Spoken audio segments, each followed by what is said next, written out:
บายดีทุกคนตอนนี้กลับมาพบกับซ่องหนูเล็กชาแนลเนาะวันนี้หนูเล็กสิพาทุกคนไปขี่รถถีบชมวิวสะพานทะเลกรุงเทพเนาะขั้นตอนแรกเขาก็มาเช่ารถถีบก่อนเขาก็มาเลือกเบิ่งว่าเอาคันใดป้ารถถีบก็มีแต่คันงามๆมาทุกคนแต่หนูเล็กสิเอาคันสีชมพูทั้งในว่าซานเขาก็ตอนนี้เขาก็ถามเพิ่นเอาออกมาหายเนาะป้าคนก็กำลังไปทุกคนตอนนี้เขาก็ได้รถถีบมาแล้วนี่ไปกันเลย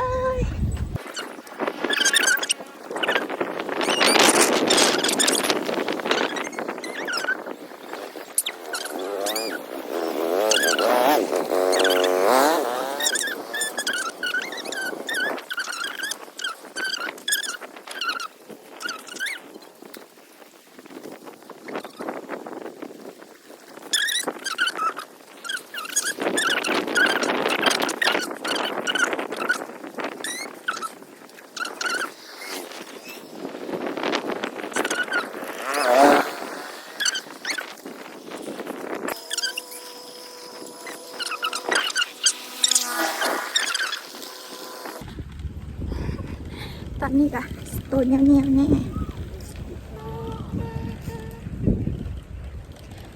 ธรรมชาติงามธรรมชาติงามๆทุกคนโอ้ยมีรถมอเตอร์ไซค์มาไฟสิตกคลองมาดิมีมอเตอร์ไซค์มาโอ้ยข้าเจ้าขายของ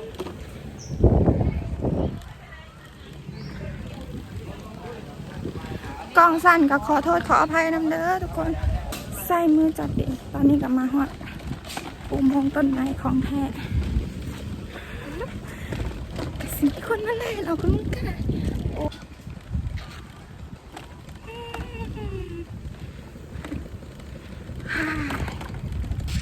บรรยากาศดีอุ้ยมีเฮือนะมีเฮือบนมาหาป่าแต่ก็คือซีแนมบ่เห็นดอกเพราะว่ามันอยู่ไกลข่อยก็ได้ยินแต่เสียงมีมอเตอร์ไซค์มิกแบบ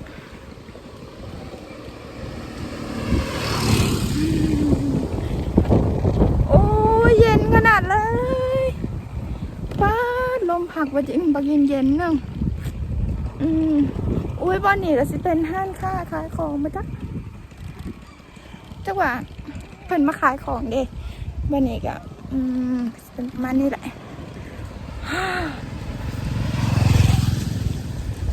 โอ้ยนี่ฮอดบ้านคนละ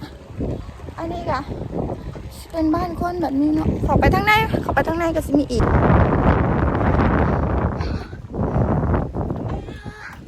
บรรยากาศดีร่มเย็นขนาดพูดแล้ว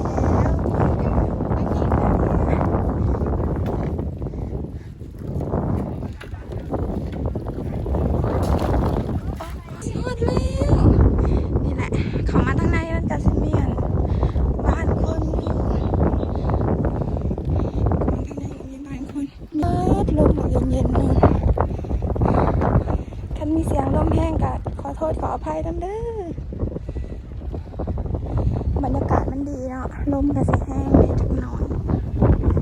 ก็เป็นยังบรรยากาศดีตอนนี้ก็ใกล้ถึงทะเลแล้วล่ะทุกคนป้าดอกคูณสิทอดบ้านเฮาได้เนาะสงกรานต์ว้าว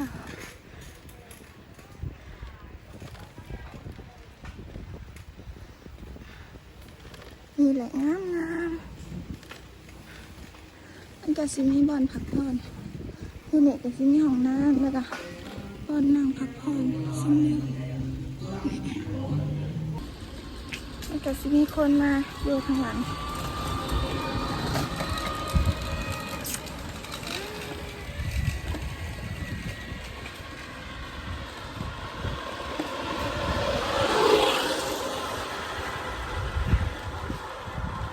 เข้าไปเบิ่งทางในทางในเห็นบ่ทุกคนมีสะพานไม้ไผ่ย่างดินอีกนะคะสะพานไม้ไผ่ชมวิว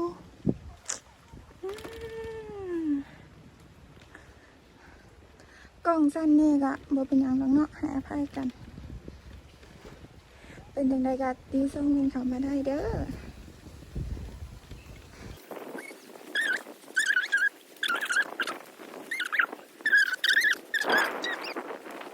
บ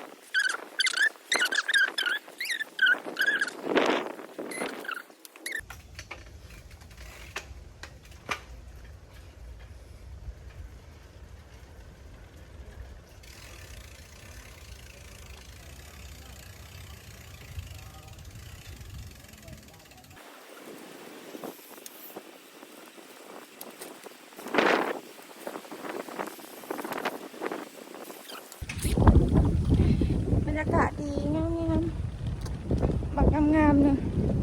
เขาเจ้าก็จะออกไปว่าทางนอกพุ่นแล้วแหละเพราะว่าทางในมันบ่มีคนละเมื่อกี้ก็เห็นเพื่อนนั้นทยอยกลับกันไปบ้างละเพราะว่าเพิ่นปิด6 โมงเพิ่นปิด6 โมงแรกเลยตอนนี้ก็เป็นเวลาประมาณ6 โมงแล้วประจักษ์ทุกคนประมาณ5 โมงกว่านี่แหละเนาะ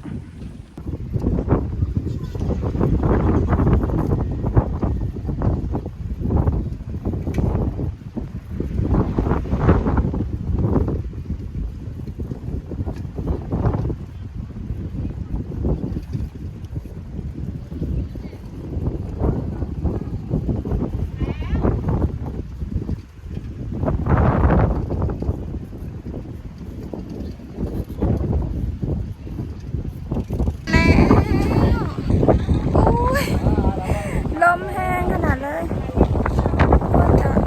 นี่แหละเจ้าจะมาเลยนะลมบักอีกแห้งนึง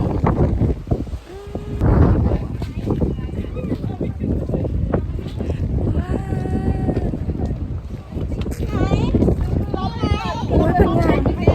งามกว่าดิสภาพ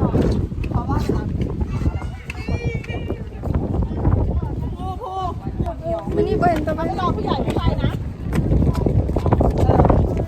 มันเป็นที่ทางลง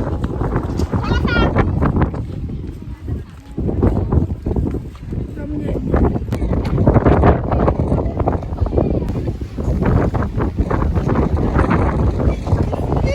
ลมแห้งขนาดเลย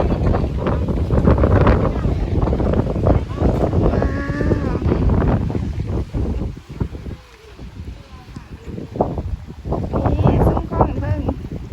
ทะเลกรุงเทพเราขอจะพาลงไปอย่างดินสะพานขอจะลงตั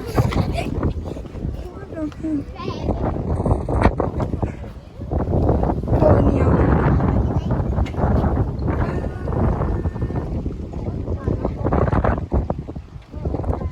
โอ้ย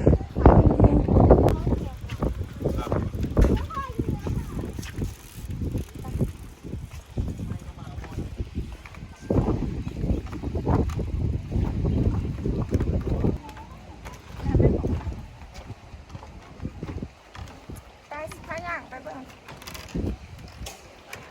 สะพานไม้ไผ่เด้อทุกคนสะพานไม้ไผ่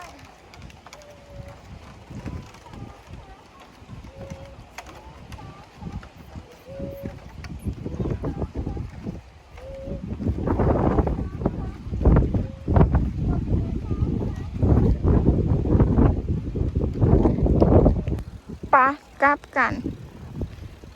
กลับแล้ว6 โมงแล้วทุกคนตั้งแต่ประตูเพิ่นสิปิดแล้วสิออกมาได้ทางหน้านี่มาเพิ่นเอามาเพิ่นมาย่างลิ้นบ่จักเนาะข้างนอกพุ่นลมมันแห้งโพดมันปะขากลับเฮาสิพาออก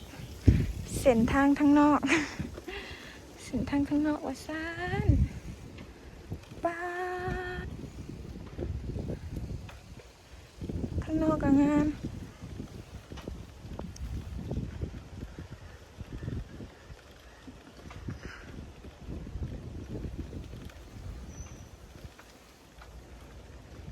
มื้อนี้บ่ได้พาย่างเด้อเพราะว่ามาค่ำก็เลยพาขี่รถถีบบ่ได้ย่าง